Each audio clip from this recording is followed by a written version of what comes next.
This is the OTB Television Network, a service of Capital District Off-Track Betting.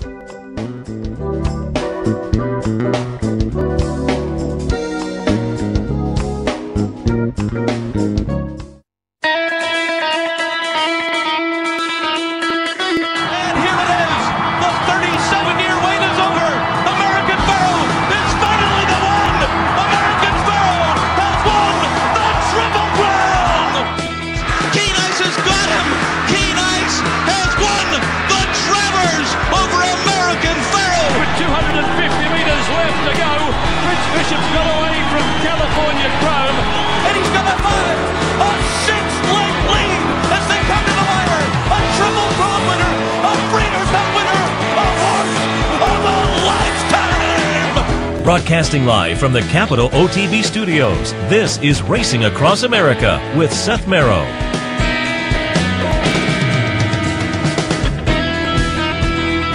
Good morning and welcome to Racing Across America on this Saturday morning. I'm Seth Merrow.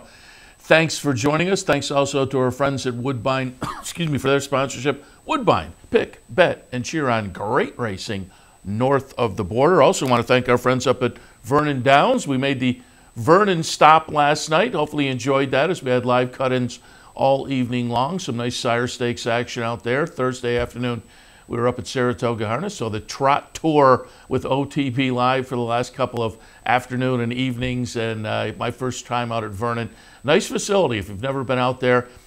Short drive up the thruway, pop off, and not too far away from the exit. And Vernon Downs, nice racing, and as they say, a nice facility, some nice eating options. So again, if you want to swing by and check it out, it is not a bad drive at all, and you can go check out some evening racing springtime and then a little bit later this summer as well. But again, thanks to the folks of Vernon for their hospitality, and going back to Thursday, the folks up at Saratoga Harness as well. Want to hit you with some of the promos and events. Today, there's a grand opening fan appreciation day at Ryan's Bar and Grill Easy Bet. That is in the Kinderhook, Valatia area. Goes from 1 until 5.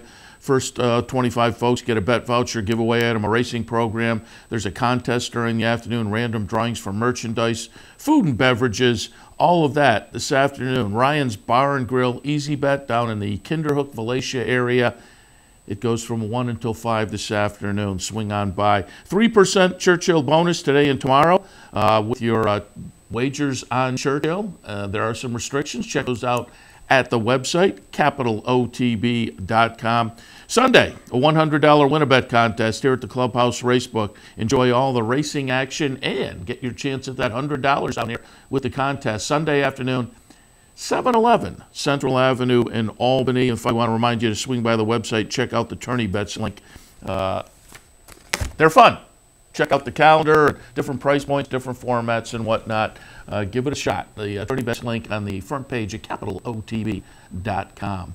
All right, a little bit later on today's show, I thought it'd be fun to get some firsthand knowledge of what it was like down on the track during the 22 minutes of the Derby disqualification stewards look at the inquiry. And Tim Wilkin from the Times-Union, and have video footage of him standing right next to BELMONT throughout the inquiry. And so I thought we'd reach out to Tim, get some of his thoughts on what it was like at Churchill last Saturday afternoon. So that'll come up a little bit later on. But this Saturday afternoon, just in a few hours, we kick off, and in fact, stakes action kicks off with race number 1 at Belmont. Really nice stakes day at Belmont. So I thought we'd reach out, talk to Anthony Stabile, and get some of his thoughts on the stakes action this afternoon at Belmont. Again, a great stakes card down in New York City, but also some of Anthony's thoughts on the Derby DQ. Have to ask everybody this week, it seems like. So we got some thoughts last Saturday and some thoughts this Saturday as well. Up next, Anthony Stabile from the New York Racing Association. Joined now by Anthony Stabile. You see him on the pregame show down at Naira. It'll be on Saturday afternoon, in fact, and you can hear his work also on the Horse Racing Radio Network. Anthony, good morning.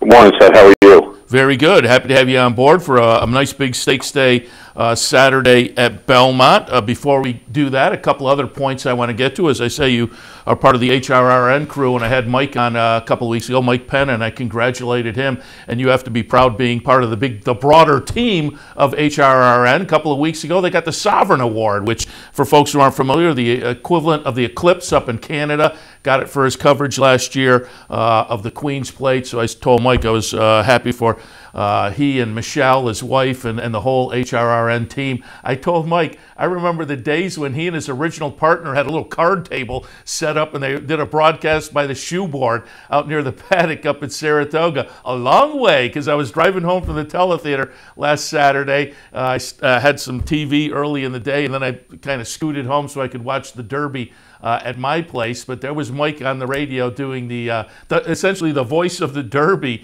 on the radio side in conjunction with NBC. He's come a long way, and as they say, has to feel good to be part of the team to come up with an award like that.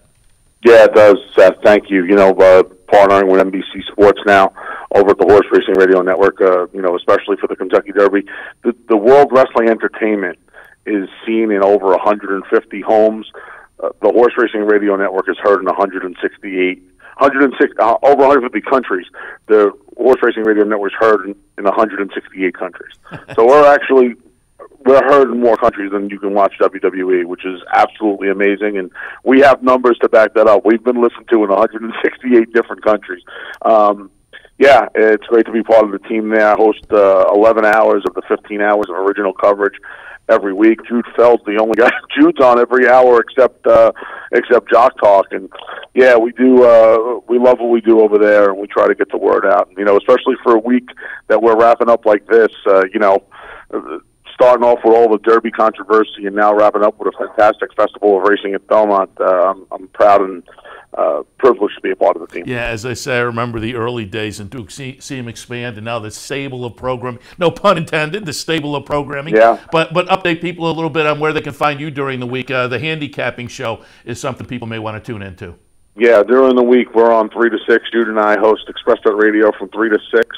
Call-in show is Thursday night from 6 to 7. We actually take your calls. That's sponsored by Brisnet.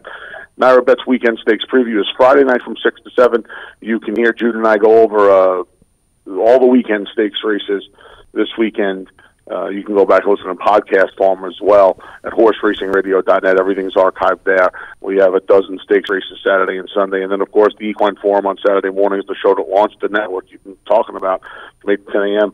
All of that coverage is on Sirius 219, XM 201, and it all streams live at horseracingradio.net. Yeah, and if you just tune in Horse Racing, plug in Horse Racing Radio Network at Google, you can find the website and get all the information there as well. Again, I had a couple of topics before we got to Saturday afternoon at Belmont, and the other one was, have to ask everybody this week. We were up at the harness track, Saratoga Harness yesterday, doing a live broadcast.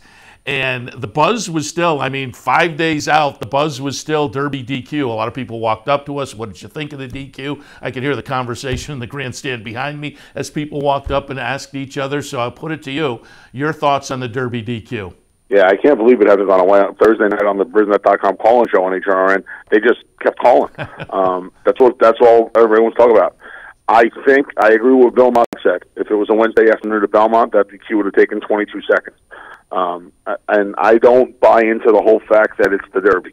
A race is a race. You need to adjudicate these races the same way. I think the right call was absolutely made there. Look, full disclosure, they put me up for a nice chunk of money. But, you know, like I joke around with everybody, I'll blow or spend that money back in the next 3 or 4 months. That money will be a memory by the time Saratoga's over. Well, hopefully not. Hopefully it'll grow. But, you know, it's not about the money. I think I do a good job at separating my journalistic integrity from my gambling. And it's a no-brainer. The horse came out 4 paths, and then when he saw Code of Honor cutting the corner, he went back and found him. You know, he's a really neat horse and the smartest horse in the world if he reacted to crowd noise in the grandstand and then crowd noise in the infield when he saw Code of Honor coming up the rail. So, you know, that horse had to come down. I agree with you, and for me, it went the other way. I lost the exact on the DQ, but still, I told the people who've been asking me, I said, once they looked, he had to come down. It was just pretty obvious. I think a lot of it is so disappointing. My take on it has been we're so invested in the Derby. We essentially start handicapping in January with the prep races. Then the PPs come out on Tuesday and we start in earnest then, and you're so invested, and potentially an undefeated horse has a chance to maybe go on for a Triple Crown, and I just think people are so invested. There's no question. It was a disappointing result, but it was the right result.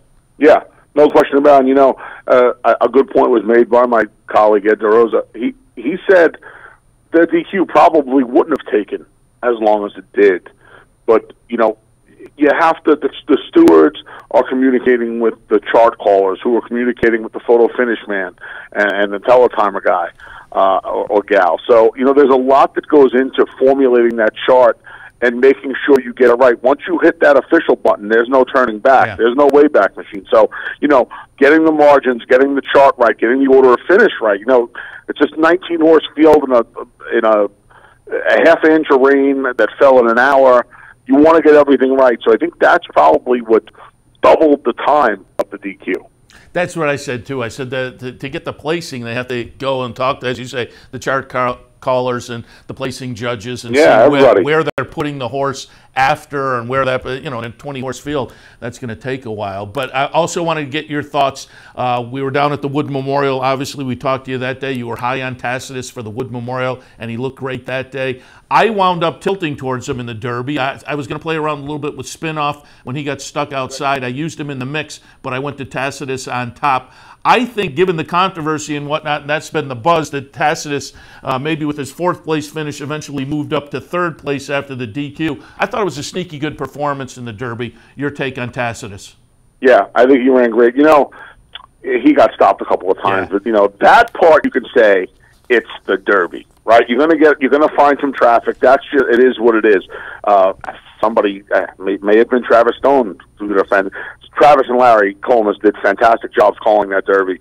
I think Tacitus traveled 9 lengths more than the winner. Game winner 12 lengths more than the winner. You're going to find trips like that all the time in the Kentucky Derby, and that you could chalk up to it's the Derby. You know, not the incident with the winner and the disqualification, but that you could chalk up to that. He ran great. You know, he's got the look of a Belmont horse. Taffet sired 3 of the last 6 Belmont Stakes winners. You got to think that the Belmonts are going to be right in his wheelhouse, especially in a year where I think the Derby proved one thing, Seth. A lot of people had questions about these horses wanting the 1.25 miles. Because if we're talking turkey here, Country House had every chance to get to maximum security. Code of Honor had every chance to get to maximum security. A couple of others. I just think at the end of the day, they didn't want the 1.25 miles, whereas Tacitus and Game Winner are just hung out to dry most of the way and losing a lot of ground, especially on that far turn. That I think the 1.5 miles is going to be in their wheelhouse, and I think we'll talk about a horse a little later on, Intrepid Heart. I think he's going to really like the 1.5 miles as well. Yeah, it was an interesting Derby, certainly one for the ages, as it were. And hopefully the conversation starts to shift as we get through the weekend and Monday towards the Preakness, because that's coming up. And I think that's going to be certainly very, very interesting. But you have a great afternoon of racing coming up on Saturday at Belmont. Things have shifted to Belmont. Talk a little bit first about Belmont. You had your first Belmont race call, too, a couple of weeks ago, and that was nice to hear. There's breakfast at Belmont coming up, too, as well. Yeah, breakfast at Belmont starts Saturday morning.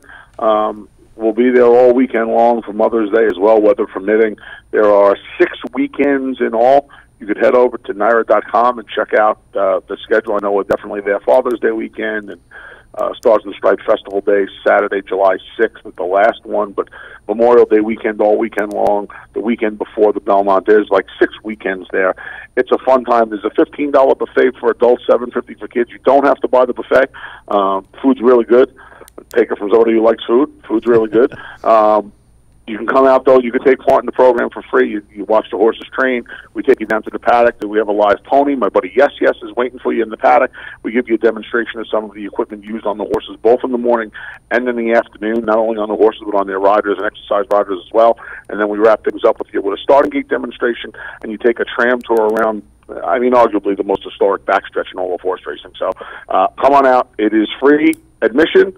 Like I said, there's an optional breakfast buffet purchase, but it is a really fun morning, and it's a great way to introduce the young ones and the kiddies to the sport of Kings. Yeah, and certainly everybody up in our area is familiar with breakfast at Saratoga, which is the same kind of a situation. You get that backstretch tour. But if folks up here are planning to go down for the weekend for some nice steaks action during the Belmont Meet, make an early start. I will tout the Belmont backstretch is beautiful.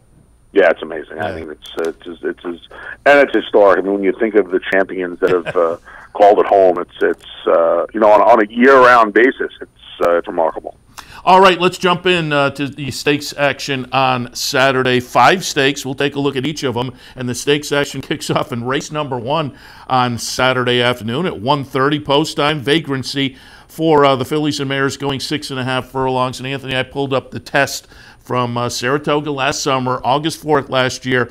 Number 6 will be Separation of Powers for Chad and Klarovich.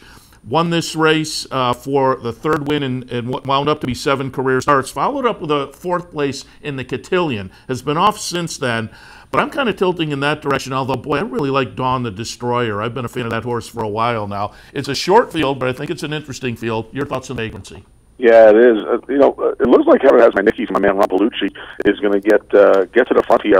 And I can't imagine Separation of Powers is going to be too far away. I'm a fan of this filly. She's gotten back to the one turn. And I think now, after a Breeders' Cup race in the juvenile fillies back in November of 2017, which wasn't a bad race, and then the Cotillion, I think we know now that she's a one-turn kind of filly. Yeah. And thankfully, there are plenty of fantastic one-turn races for her. Named the Ballerina up at Saratoga. You got the Breeders' Cup filly in their sprint at the end of the year. They're both at 7-8. So, yeah, I mean, I think she's found a great place to launch her 4-year-old campaign. Big win in the test. That win in the test set was real impressive because it was a speedy kind of racetrack that day, and she made up some ground on what was a speed bias course, and she ran down a pretty loose, and that was an easy lead for those fillies that Mia Mischief made, and she ran her down like a good thing. She went out and grabbed her late in the game.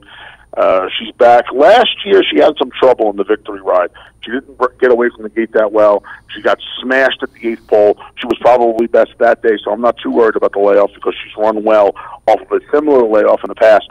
I think she's the goods in the Vagrancy. Yeah, it's worth reiterating that replay we saw running second was Mia Mischief, who looked really good last weekend down at Churchill. Yeah. All right, let's move on to the Peter Pan.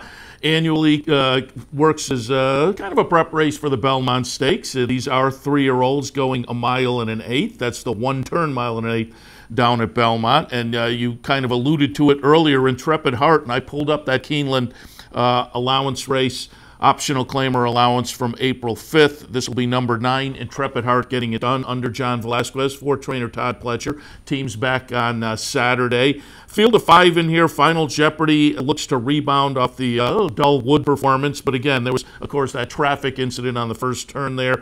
Global Campaign showed some promise down at Gulfstream earlier this year. So again, short field, I think an intriguing field. But Intrepid Heart, 2 for 2 now for Pletcher and with some pretty good numbers. Your thoughts on the Peter Pan?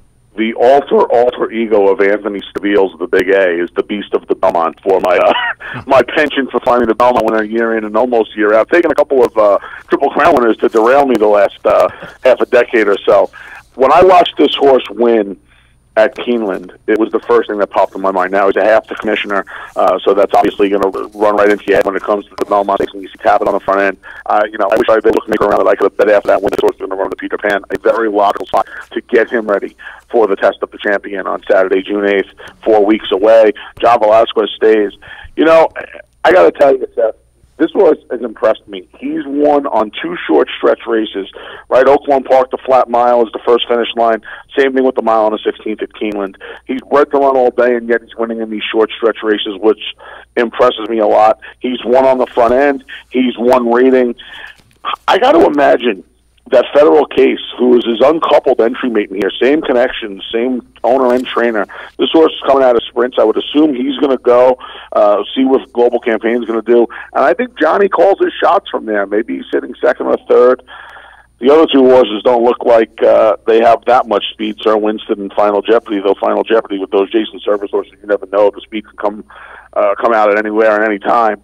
I think he just has these over a barrel, and I think he's going to be a major, major player 4 weeks from today in the Belmont Stakes, Intrepid Heart. Yeah, interesting addition to the Peter Pan, certainly. Let's move on to the Bogey Grade 3 event. A couple $100,000 up for grabs, scheduled for 1 mile and 16th on the grass. Field of half a dozen in here. I went back to the American Oaks at the end of last year at Santa Anita. It'll be number 8, Competition of Ideas. Love the names of those Klarovich horses. It is Klarovich and Chad Brown winding up the 3-year-old season with a nice win in the Grade 1 out at Santa Anita. This is the comeback, the seasonal comeback. It looks to me like it goes through this one. I like Andinas Del Sur. Chipolata is interesting for me from Christophe Clement. The European runner in here, typically you take a look at these European runners in races like this, but I have to admit, I don't know what your feeling is, but Italy and Germany don't quite get my juices flowing as much as England and France when I'm looking at the Europeans. So I'm kind of taking a stand against the European runner, but to me, a competition of ideas just maybe adds to a big Chad afternoon. Your thoughts on the Bogey? My mom is the one who really taught me how to handicap, and that was the first thing when I got old enough to start inquiring about the Euros. She told me, stay away from Italy and Germany. And the funny thing is, we're Italian and German. So it's kind of hard to look at the motherlands and try and poo-poo them in these races when they come over the pond. But, yeah, again, I mean, I feel like I should have my customary chalk-eating weasel towel to wipe all the chalk dust off my face today. It's Chad Brown's race to lose, competition of ideas. And what I like most about her is she's been on slow paces, and I can't imagine it would be a very fast pace on here. She's been on slow paces and won very easily. She's come from off the pace when she's had some trouble at the start and won easily. And I mean, that American Oaks, to steal a line from Trevor, it looked like she jumped in at the quarter pole. I mean, she just zoomed past those horses like they were standing still. She shades 2 minutes for the 1.25 miles. She comes back at the 1 mile and 16th. She's 2 for 2 at Belmont with some give in the ground. Of course, it was labeled Good Friday. We have some rain possible overnight down here in the city and Long Island. So I wouldn't be surprised if there's still some give in the ground, which she's obviously handled. And then I think you got to worry about Homerique. First time LASIK, she comes over off of a couple of Grade 1 races where she did not run that badly. She got beat just a length in the Prix de l'Opera back in October. We haven't seen her for 7 months, but I mean, these horses come over for Chad Brown, and they're just otherworldly. She got beat a neck in the Prix de Diane, Chantilly. She looks like she's probably the goods as well. She might want a little more ground. My assumption would be maybe getting her ready for a race like the New York Handicap on during Belmont Stakes Racing Festival and the Beverly D later on in the year at Arlington. Flower Bowl, races like that. Whereas competition of ideas, she's maybe one of those middle distance Diana kind of horses. Yeah, and the Italian-German horse Binti Alnar, between the two Europeans, I'll take the stand against there. Homerique I put down at the bottom of my mix, and I wasn't quite sure what to do, but I had a feeling like you. Maybe they're kind of getting ready for something as they head through the season here. So I had that one down at the bottom, but it is Chad with the Euro import, so that one has to be paid attention to. But I like competition of ideas among the two Chads. All right, let's take a look at the Run Happy. $150,000 up for grabs, and 6 furlong the trip in here. Going to take a look at the Gulfstream Park Sprint. It'll be number 1 recruiting ready. The triple-digit buyers in the last few starts kind of jumped off at me, including the 105 this horse got in the race we're going to take a look at. But Skylar's Scramjet, I think, is dangerous. I put Bon Raison in the third spot. Carlos Martin just seems to be having a pretty good season. And Kelly Big's Captain is a horse that on the best effort could jump up and run well. But to me, it's maybe between Recruiting Ready and Skylar's Scramjet. What are your thoughts on the Run Happy? Yeah, I see a lot of speed signed on in here. Skylar Scramjet and Rajiv Mirage with a very crafty ride in the Carter. He almost stole one away from, a horse that right now he's the best sprinter on any surface, World of Trouble. He got beat just a half length to him in the Carter. He was on a dead send in the Tom Fool. They went really, really fast. Fraction Syndergaard and Skylar Scramjet were duking it out at the Big A. He's turned into a very fast horse since that layoff. He's come back. He's very, very speedy. And, I don't want to say he's turned into a runoff, but, man, he wants to be forwardly placed. This was a horse that used to be a little more tactical. Now he's just a forwardly placed runner. Recruiting Ready does his best running on the front end. Kelly Beck's Captain, he's another horse. He's got some speed. I think this race sets up beautifully for Ferenz Fire. Okay. Jason Serva knocked the rust off in that state bred sprint race at Tampa, got him over that deep track. He was a little closer than he normally is. I think Jason Serva is basically getting a race into Ferenz Fire for the rest of the year, for the bigger fish. And he finds a nice, cozy spot here. He's got a lot of speed, and it's hard to argue. He's coming home. Grade 1 win in the Champagne over the course. Big effort. I mean, his Dwyer last year was out of this world good. He's just as solid as they come. You know, I think the 6 and the 7 furlongs much more to his liking than that mile, despite the wins in the Dwyer and the Champagne. He gets a good pace scenario. He's 7-2 on the morning line. Man, if I can get something close to that, I'm going to make a nice bet on Ferenz Fire in the Run Happy. Yeah, I mean, you make a great point. And if you look closer, 2 for 2 at Belmont, and that Dwyer, as you say, last year was phenomenal with a great number. And if you think of that Tampa race as maybe a scene setter, certainly Ferenz Fire is an interesting play in here. I didn't know what to do with the horse, but as I look and as you talk, yeah, it's interesting. And I kind of think there will be some value because I think a couple of those other horses will take some action. Before we move on, I mentioned Carlos Martin, and I pulled up while you were talking. How about the stakes win last week? Boy, he's got a nice runner and Come Dancing. She's amazing. Oh. She sprints, she goes long, she wins off the pace, she wins on the front end. Yeah, you know, he's done a tremendous job with her. Obviously, you see the long layoffs in her PPs. Carlos is, you know, I mean, he comes from a line of horsemen. You know, Dad Jose and grandfather Pancho Martin. Frank might be one of the best to ever do this. You know, Carlos comes from a great line. He's been having a really good run of it as of late. It's always good to see a good horseman have a good run of it. Yeah, I mean, Bonazon's okay, but that filly, that Come Dancing, I think they're going Ogden Trips with her next, which will be a treat on that Belmont Stakes undercard. Yeah, not surprising. She's looked phenomenal the last couple. All right, let's wrap up the stakes action on Saturday. Race 10, scheduled post time about 6:24. The Man of War Grade 1 event, $700,000 up for grabs, 1 mile and 3/8. I pulled up the replay of Focus Group. That's going back to the Pan American Stakes. Focus Group is going to be the number 1 horse in here, and I think he's interesting. But I'll tell you, I pulled up the replay because it is Chad, it is Klarovich. Wanted people to take a look, but as I look more and more at the race, I'm going to take a little shot with Channel Maker. You go back to last year, strung together the triple-digit buyers, has a couple of starts earlier this year. I thought he was interesting.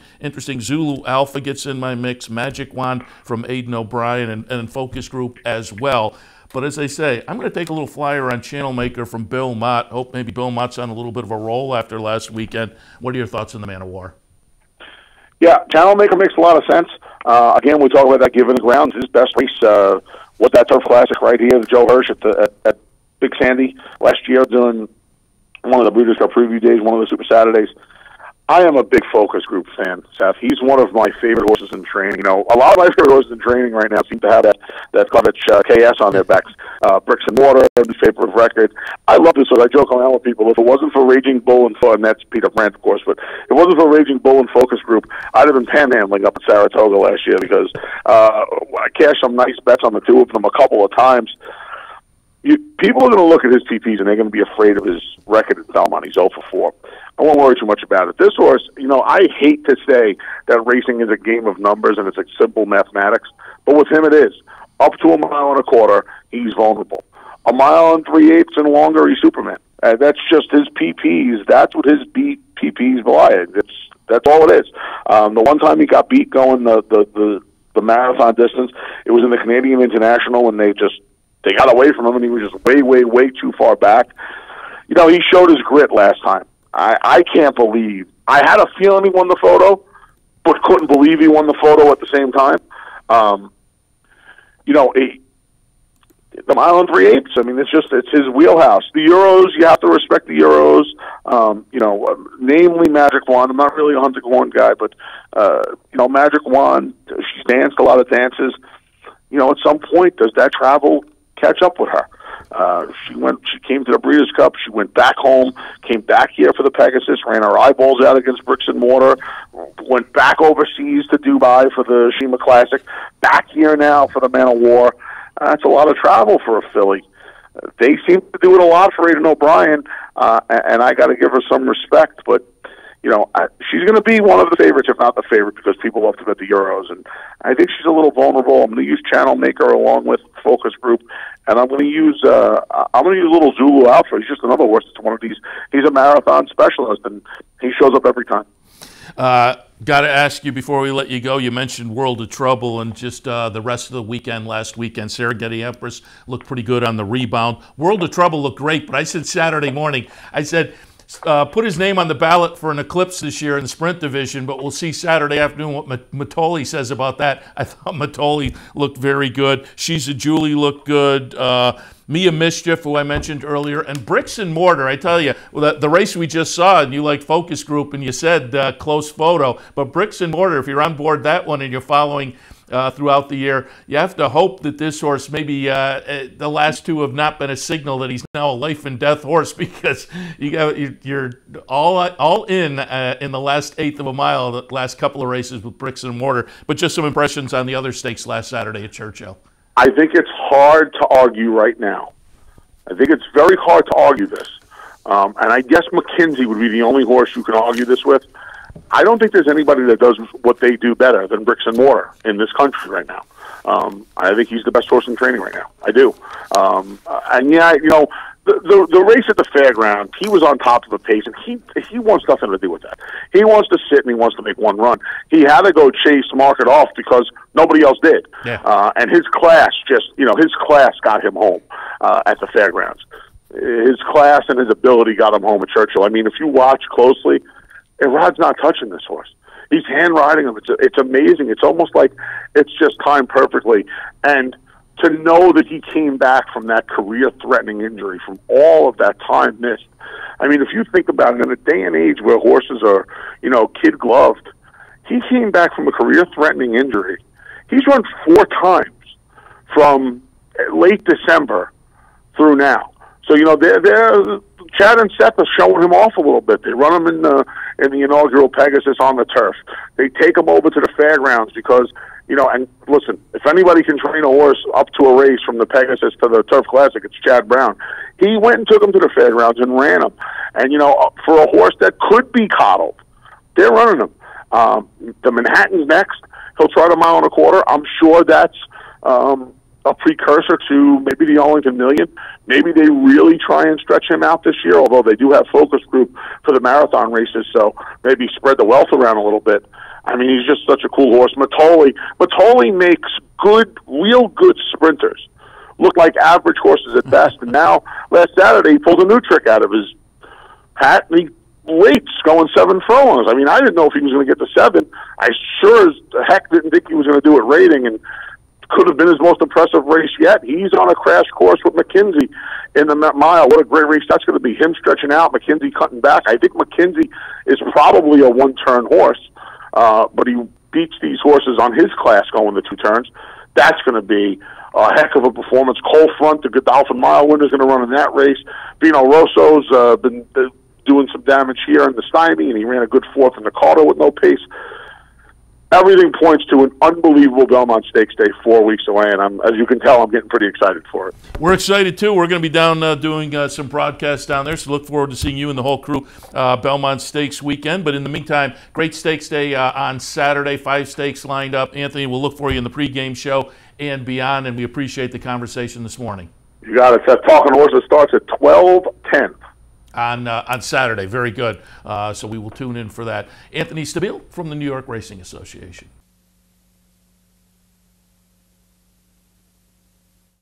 Caught up with Anthony yesterday before we took our trip out to Vernon Downs. We appreciate, I'm getting yelled at my mic, and I don't know where.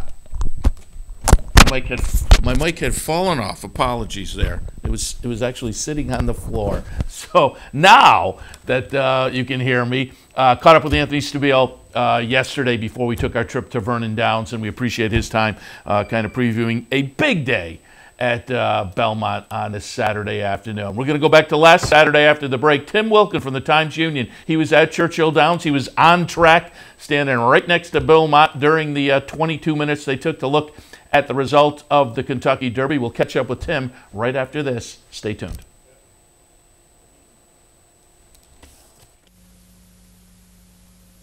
Pick, bet, and cheer on live racing from Woodbine and Mohawk Park. Thoroughbred and harness action. The wagers are just the beginning. Watch award-winning broadcasts covering both breeds, incredible battles contested over the most unique grass course in North America. Experience the full fields with over 130 thoroughbred and 160 live harness days. Get access to free handicapping material and join the ranks of Woodbine and Mohawk Park players from all over the globe. For more information, visit woodbine.com. Here in upstate New York, no one provides bettors with more wagering options than Capital OTB.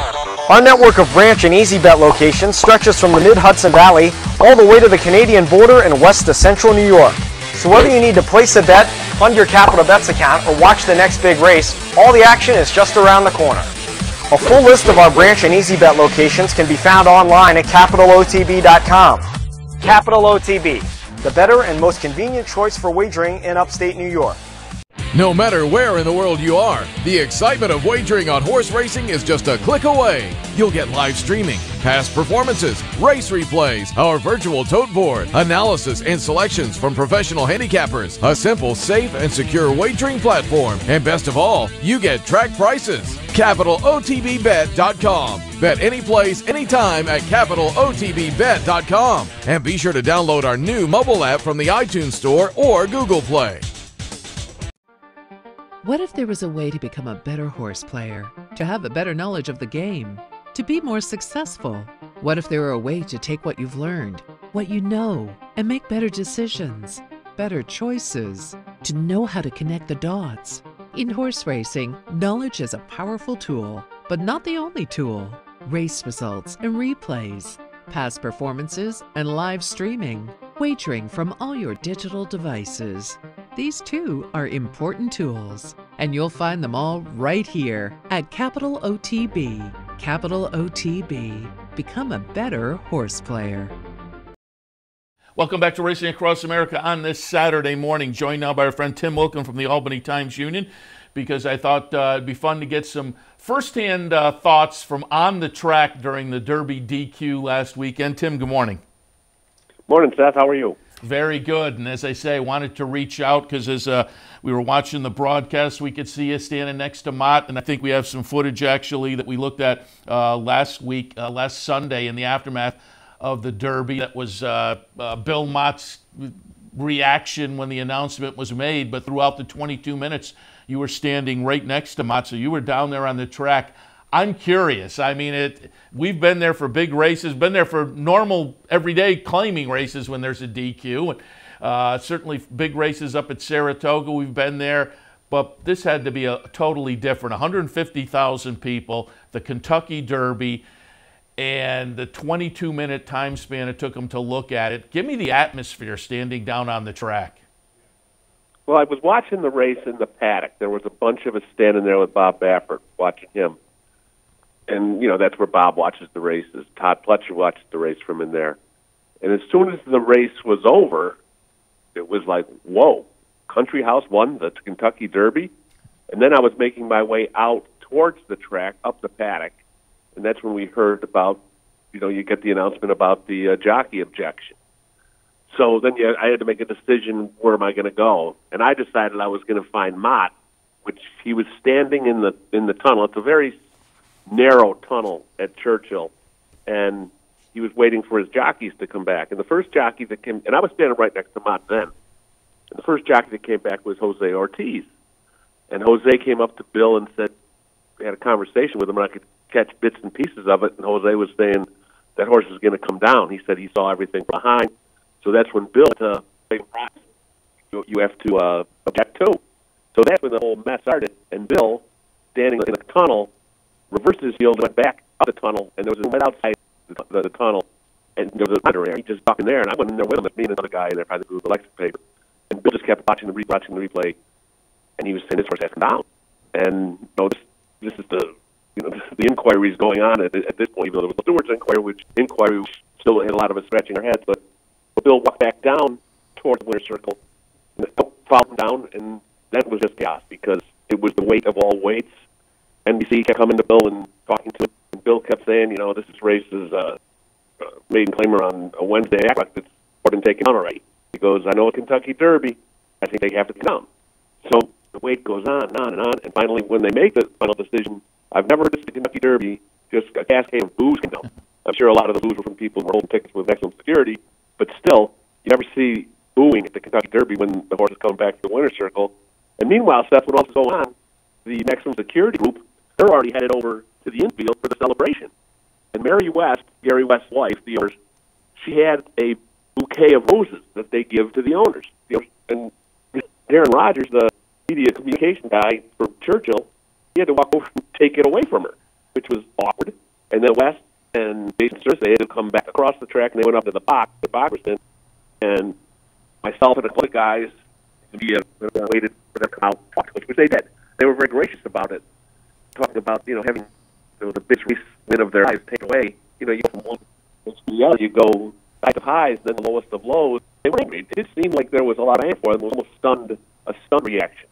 And they couldn't figure out what their horse had done wrong. I guess they really couldn't have seen the head-on. They hadn't really seen that. So, it was a very surreal experience going through all that. Because at the Derby, you've seen it at Saratoga, where Strickland talked to different people at the race. Here you got, mass pandemonium because, first of all, the town's so small, and there's so many people in there, and it was just unbelievable the way everything. I've never seen anything like it. So that's interesting. You say pretty early on, Mott had taken a look at the replay. He was convinced at that point that there was an infraction that would have to be addressed. So he was kind of glued in early. Even on the broadcast, it took a little while to kind of take a look and sort things out. But he was on top of it almost right away. And I guess that was due to the report from both of his riders. Absolutely. That was it. I don't know if Jose hadn't said anything to him, I don't know what he would have done. Jose was sort of adamant about it. That's when, as soon as he talked to Jose, then he just had to scramble to find Flavian and you have to do something about it. You have to make a claim here. And I think Bill may have gotten on not too prep via walkie-talkie or something. Someone on track did the whole race, and that's what he did. And the wait started, and it was just one of the most crazy outcomes you're going to see in Kentucky Derby, obviously, because it never happened in 145 years where the horse had actually finished first during the running and got taken down. And there was a DQ back in '68. It was a drug infraction. What were you guys feeling on the track? Because I'll tell you, watching the NBC broadcast, I think Jerry Bailey and Randy Moss, and those of us watching, myself included, I talked to John White last weekend from Santa Anita, who has spent time being a steward, and he had the same feeling. As we watched the broadcast, the first impression was you watched the pan shot, and then you got a quick look maybe at the head-on, and you thought, oh, it's the Kentucky Derby, and the best horse won, don't do anything. But as they went more and more, you started to feel like, oh, no, they're going to have to do something. And so the feeling changed on the NBC broadcast over the 20 minutes. I changed my opinion. John said he changed his opinion. What was the feeling on the racetrack? And was it one of those situations, as I said, we've all seen these DQs, and up at Saratoga you see it, where they'll replay the head-on and the whole crowd kind of then, oh, when it happened. Were you getting that sense where people kind of taking a look, and over the 20 minutes, maybe the crowd itself is kind of realizing, oh, something very unusual for the Kentucky Derby may be about to happen? Exactly. Like you said, it's the Kentucky Derby. They're not going to take a horse down in the Kentucky Derby. It's never happened before, and it's not going to happen now. And at first, I think most people, including myself, saying, oh, this will just be a formality, and I'll take a look at it, and then they'll make it official. But as the minutes tick by, you had a feeling that something was going to happen. And I think the stewards, who made a big blunder, in my opinion, when they appeared in a 30-second press conference after, 2 hours after the race, but they refused to take any questions, which was wrong. This is the biggest race on American soil, and you made a decision to take down a horse that won it. You have to take questions, but they didn't. And that's something that I think if they had to do it over again, I think they would have taken questions, because it just gave a bad look. But the more I saw the race on the replays and what happened with War of Will, the more I thought, they're really going to have to take some action here, because Country House wasn't going to catch maximum security, and he was the horse that was least bothered by all of this. But poor Will, even though he looked like he was rank, he was making a run, and he had all chance to stop when Mexican Security drifted over. Would he have won a race? I don't know. But you have, and then long range that matter too. Would they have won? I don't know. But you can't just say they won. When you have an incident like that, you have to take the horse down. I mean, it's Max Security without question the best horse in the race, but the stewards had to think they had to do that. Like Todd Fletcher told me the next day, he said it was one of the toughest decisions he'd ever have to see. But he goes, a lot of sports don't get it right in these situations. You go back to that football game, the Saints and the Rams, the non-call and the pass interference. They had to make this call, and as unpopular as it might be, and horse racing has had such a tough year with the state and stuff, and now this on the biggest day when everyone's watching. I mean, it really, really had to be made. And I sympathize with everybody that bet maximum security. I wasn't one of them, but I think that the decision they made was the right one. And Bill Mott, to his credit, all during that 22 minutes when he had all these people, and there wasn't all that many people around, but there were people around. You know what I mean? There were just people in and out, and he held his cool the whole time. He just kept saying, this should come down. I mean, Bill's been around long enough to know that anything can happen in horse racing, but he's also been around long enough that he hasn't won a Derby, even though he doesn't run a lot in there. But to win this way, he wasn't really in a celebratory mood. I mean, he didn't win the way he wanted to, but he's going to take the win. Yeah, and I said to people afterwards, I can't put myself in Gary West's place. I can't put myself in Jason Server's place. And you can't put yourself in Mott's place. A lot of people are like, that's not the way you want to win. I'm sure that is not the way Bill Mott wanted to win. But still, it's the Derby. It's a $3 million race. And if that's the possibility that's floating out there, you're going to tell your jockey to put in the objection and see what happens. I didn't get a sense from looking at the NBC broadcast how far away were the two groups, because NBC kept cutting to Bill Mott, and we saw the clip a little bit earlier. You were there, and Mike Welch was behind him, and Tom Law was also gathered around Bill Mott. But there was a whole group also gathered around Jason Servis. And as I said, NBC cut back and forth. How close were the two groups during that 20 minutes? Well, in actual proximity, probably not that far, but there were so many people all over the track, it probably seemed like miles. And I think, Bill was towards the mouth of the tunnel. Jason Servis was down a little bit farther, and he actually might over on the other side because he was on his way over to get his win. But it wasn't all that far, but it was a chaotic, everyone running around kind of situation. It's, again, surreal. I said on the handicapping show earlier, because I had read about the incident you talked about. I'm curious, did you or anybody read Darren Rice afterward? Because I said, when they gave me that assignment, I would have handed in my resignation, because walking up and asking for that bouquet back from Mary West, that had to be the toughest job in racing at that point. It was awkward. That's the word he was using, awkward. I mean, but to the West's credit, there was no fight. Like, I'm going to keep these. You can have it back. I mean, it was something that you see in a movie or a bad sitcom, but it was, just the craziest thing I've ever seen. And then hopefully, now everyone's going to claim to follow Kentucky Derby. And that will be interesting to see in the future, because typically there is some kind of incident somewhere when you have 18, 19, 20 horses. It'll be interesting to see going forward. Give us a little sense. You got back up to the press box. Was there a buzz at press box? You were on the backside the next morning. A buzz out of that. I would really like to know what you mentioned, but what some of the other trainers may have been saying. The buzz on the backstretch on Sunday morning. Well, the thing too was the Derby week, Seth. In the days leading up to Kentucky Derby, it's like the backstretch at Churchill Downs is another city. It seems like the whole city of Louisville is out there, watching the horses train, walking around the barns, and it's amazing to me that no one's ever really got hurt because there's horses all over the place. I mean, but on the day after, on Sunday, it's like a ghost town. A lot of the horses were gone. Jason Servis was not there. His horse was still up. He had left. Shim McGahee was still there. Mark Cassidy was there. Todd was there. And those three said, it was the right decision. It was a tough decision to make. And Mark Cassidy was the most vehement about it because, they were looking at, if World Will had gone down, it would have been a disaster of epic proportions that horse racing was seen, and it would have been something that would have, the game would never recover from. And it's testament to War Will's athletic ability and Tyler Gaffione's that they were able to stay up. Because they almost went down. And there's, 18 horses, 16, 15 horses behind them. There would have been just like Mark said, we could have lost War Will, we could have lost Tyler. And it's just a miracle that horse didn't go. I'm also curious, you mentioned the press conference afterwards, and I'm curious, they went in the press box and said, hey, there's going to be a press conference with the stewards, and you guys went down, and it was, given how they played out, it was almost pointless, because they put all three stewards there. Two of them said nothing, and one of them read a statement, and they left. So were you in the press sitting in the audience? Was it kind of like, well, wait, is that all there is? Yeah, there were Well, before they came in, Darren Rogers made an announcement in our press areas that the stewards were going up, but they would not take any questions. When Darren said that, there was immediate outcry from all of us saying, well, why not? They have to take questions. And he said, that's, a lot of Darren said he had nothing, that he couldn't change that. So when the stewards came in, I'm telling you, Barbara, the head steward, looked like a deer in headlights. I mean, she looked terrified. And, something I don't think they wanted to do, but I think they had to do it.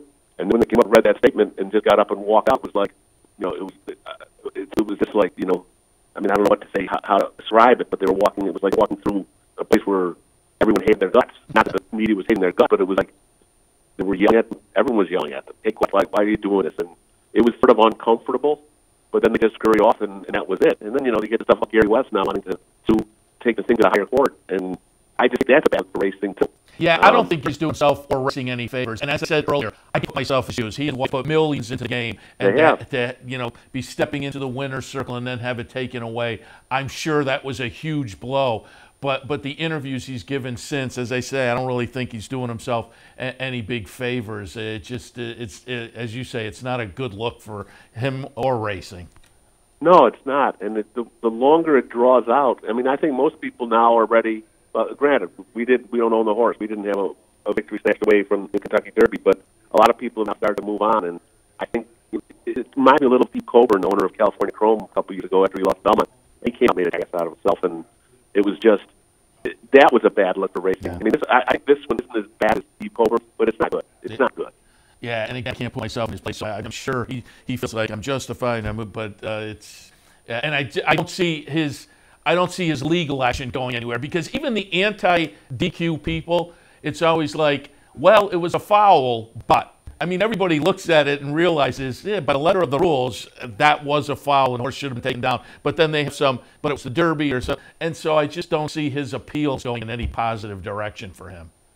No, yeah, you're right. It is the Derby, but it's still a horse race. And there are rules that go for every horse race. They don't change the rules for the Kentucky Derby. And like I said before, I mean, how many Derbies we had that have been totally cleanly run? Yeah. I mean, maybe the answer, you have to look at 20-horse field. Maybe that's too many. I mean, it's an accident waiting to happen. I mean, I don't know what they do if they go, make it to 14 like they do in the Classic. But for 20 horses, it's a lot of horse on a racetrack. There's always going to be contact. There's always going to be bumping. There's always going to be horse get wiped out. That's just the way it's always been. But I just don't see how they make a change to say, okay, that we're going to make it now 14 horses instead of 20. Then you'd have howls from every owner that wants to be in the Kentucky Derby. I mean, it's a tradition. It's 20 horses. That's the way it is. Yeah, the winner this year wouldn't be in. Yeah, wouldn't have been top 14. Right, exactly.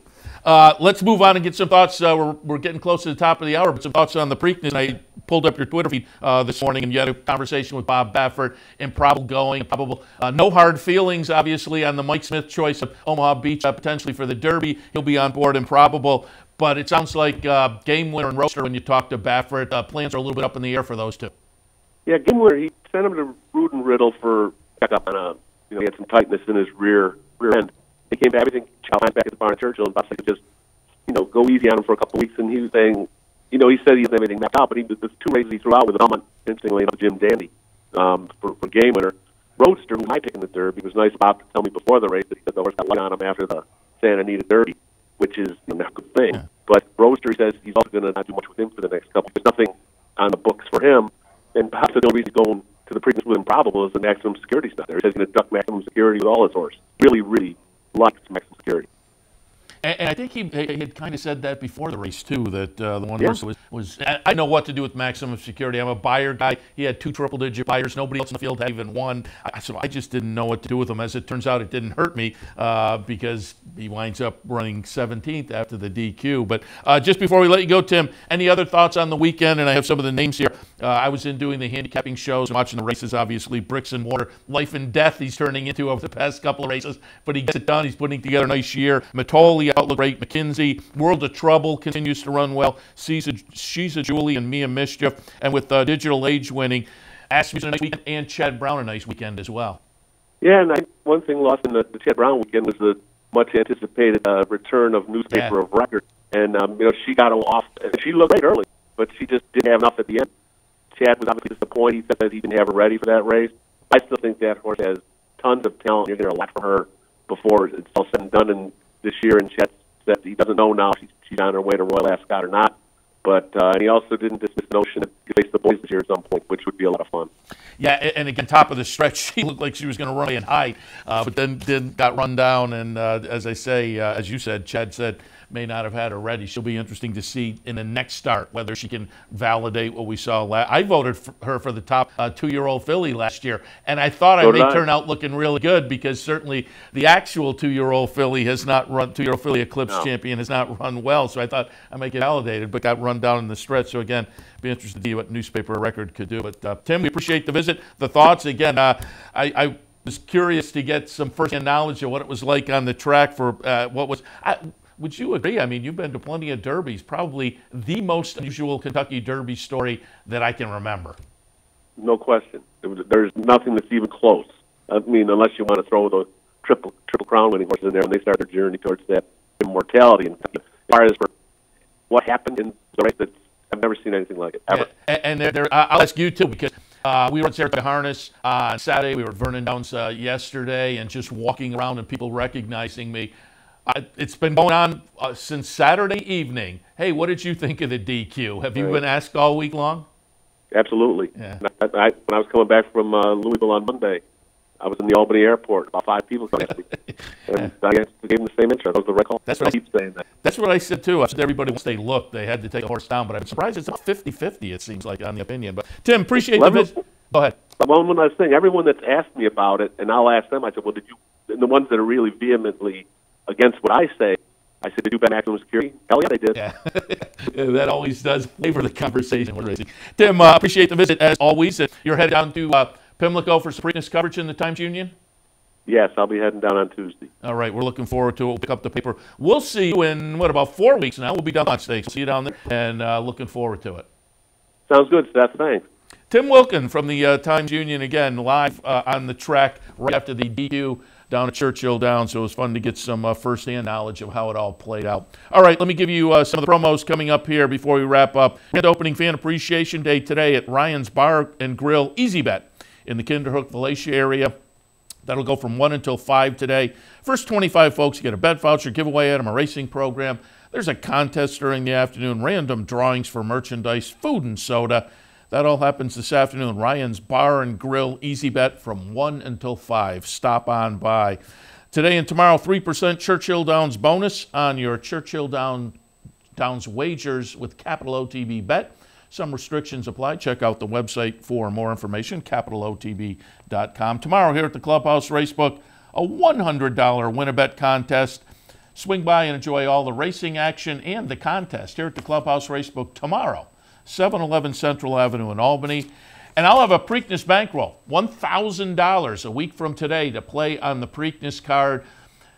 Check out the website. There's a link down at the bottom of the page where you can sign up and get your chance to be on the team. Go to capitalotb.com. Again, look for that Preakness bankroll link and sign up for your chance to be drawn to be part of the bankroll team. Should be fun. Next Saturday, $1,000 to play. We'll be live here at the Clubhouse Racebook during the afternoon, tossing out those plays so you can come down and enjoy that as well. Thanks to our friends at Woodbine for their sponsorship. Woodbine, pick, bet, and cheer on great racing north of the border. All right, going to wrap things up for this edition of Racing Across America. Again, a really nice day of stakes action down at Belmont, so enjoy that. I'll be back in a couple hours with OTB Live for a Saturday afternoon. See you then.